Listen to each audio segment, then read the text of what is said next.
Hello, everyone. It's Anthony Bandier here, attorney and senior legal instructor for Blue to Gold Law Enforcement Training, bringing the roadside chat. This question concerns knock and talks and doing a knock and talk based on a caller from like a neighbor and so forth. All right, let me give you some context here. That's probably not enough.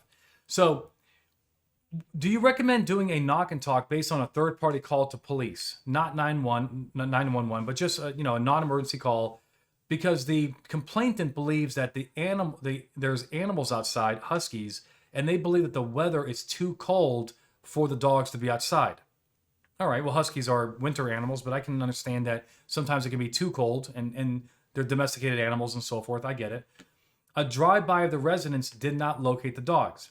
Now, the cop says, I understand there's nothing inherently illegal, wrong with the knock and talk as long as it follows social norms. So far, so good. But the officer feels it's unnerving to have the police knock on your door because a neighbor doesn't like how you care for your dogs. Any best practice recommendation? The officer says, I'm trying to balance serving the citizen's concern of the dog being out in the cold versus the Fourth Amendment. Now, this is not going to be a Fourth Amendment issue. This is going to be a community relations issue.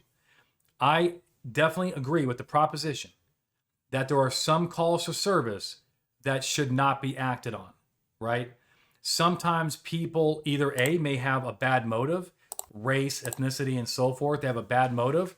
Obviously, we're not going to entertain those. But they also can have a harassing motive, right? Things that are just not the law, right? Let's say a neighbor is calling because their neighbor is parking on their grass.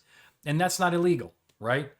There's no ordinance that says you can't park on the grass. Or it's against the HOA rules, which we don't enforce HOA rules. I'd probably not be knocking on that person's door to tell them, hey, by the way, your neighbor doesn't like how you park on your grass. Here, you have to make that decision, right? If it's -20 in Nebraska and, they could have these dogs, even though they're not out yet. I don't know, maybe you knock, maybe you don't. But at the same time, the fact that the dogs are not outside indicates to me that they're probably inside, which is where they should be, I guess. So maybe the problem is solved. And maybe you're right. Maybe the government should be knocking on your door and getting involved in a petty dispute. It's not a Fourth Amendment issue, like you said. It's a community relations issue. And I understand not jumping on that call if you don't think it's worth it and it's basically being somewhat coming off as harassing. That's all I got for you. Keep the questions coming.